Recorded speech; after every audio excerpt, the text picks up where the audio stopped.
outside pure mathematics. Arguments by themselves are proof of nothing, and arguments that rely primarily on human intuition are almost entirely worthless. The Ptolemaic model of our solar system was a pretty good argument. In fact, if you allow for Ptolemy's epicycles and equants and deference and an offset Earth, his model does a really good job of predicting the motions of the planets.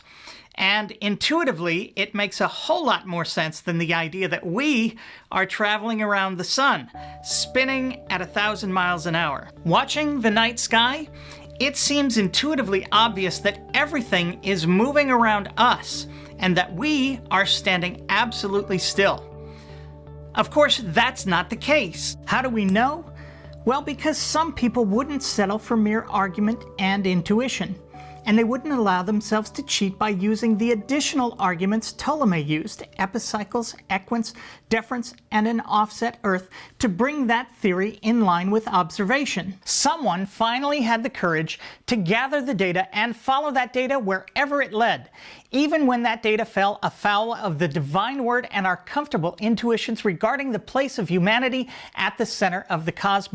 In that clip, Mr. Deity makes 4 claims. He claims 1. The Ptolemaic model of the universe was used to describe the motion of the Earth. Here is the first inaccuracy. The preferred model at the time, and the one that made the Ptolemaic model obsolete, was Tycho Brahe's model of the universe. On this model, the sun revolved around the Earth, and there were other planets that were revolving around the sun. So you had a sun, one revulsion around that particular body, and then all the other planets revolving around the Earth. So the Earth was still in the center of the universe. This model was a much better and more accurate model than Copernicus's original model, because this model allowed for ellipses, whereas the original model was based upon circles.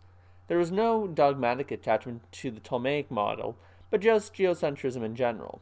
For more on that, we should look at Kepler, whose work was it that put the nail in the coffin upon geocentric models. For more on that, click the link in the description bar.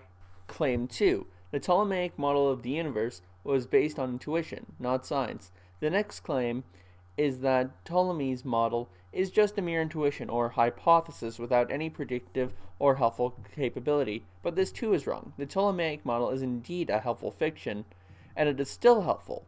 I'll let Dr. Garrett Merriam, i.e. Sisyphus Redeemed on YouTube, take this one for explanation. Ptolemy was an ancient Greek astronomer who basically enshrined this idea that the Earth is at the center of the universe. Now, Ptolemy's astronomy is amazingly accurate. You can actually use Ptolemaic astronomy to navigate a ship from Portugal to New York City and land within 50 miles of your destination. That's how good Ptolemy's astronomy worked. It was incredibly useful. But we, of course, know today that it was just a useful fiction. It wasn't actually true. So this old Ptolemaic geocentric view, which you can see here, where the Earth is at the center of everything and everything's revolving around the Earth, this was a remarkably powerful idea. It was the official astronomy of Aristotle and the official astronomy of the Catholic Church for a very long time. So for Copernicus to come along and say, that's not how it works, it's actually much more like this modern view, which we understand today, where the sun is at the center and everything's revolving around it. This was an incredibly radical thing to say. Now, thankfully for Copernicus, he was actually kind of relatively unknown within his own lifetime, so he did not get in a whole lot of trouble over this. So this Copernican revolution forces us to rethink our place in the universe. I mean, it really was an existential crisis for all of the Western world. I mean, if we're not at the center, if we're not at the heart of God's creation, then doesn't it seem like we're not really special anymore? We're just on a small planet orbiting a medium-sized star floating off in a massive and uncaring universe. Then that kind of makes us feel a lot less important. The contemporary debate between religion and science over creation and evolution is nothing compared to what went on during this period over the debate over the Copernican revolution. There are actually lots of problems with Copernicanism from a purely scientific view. There's sometimes this picture that the resistance to Copernicanism was entirely religious dogma, but that's actually not true. Copernicus' system had advantages. It could explain things that the Ptolemaic system couldn't. So, for example, the so-called retrograde motion of the planets. You see here, this is a picture taken over several nights. You see, I believe this is Mars, if I'm not mistaken, going in one direction for several days and stopping, going back in the opposite direction, and then going off in the other direction. Now, if everything's revolving around the Earth, why on earth would we see this kind of pattern? That doesn't make any sense from a geocentric point of view. So the Copernican system had a lot going for it, but it had issues as well.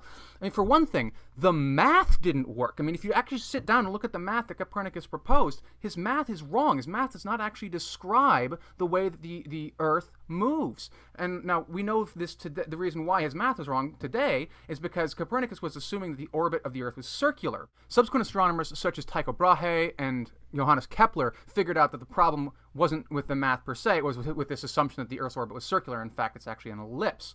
But even beyond the math, there's other problems. Why, for example, if the Earth is rotating around the sun, when you drop an object from a height, from like a tower, why does it fall straight down to the base of the tower? Why doesn't it fall a few feet away from the tower? If the Earth is moved underneath it, there's a serious puzzle here and a serious problem from a purely sort of naturalistic scientific view that had to be worked out. Copernicus was very old. Claim 3. The Ptolemaic model of the universe used unobservable entities like epicycles and an offset Earth.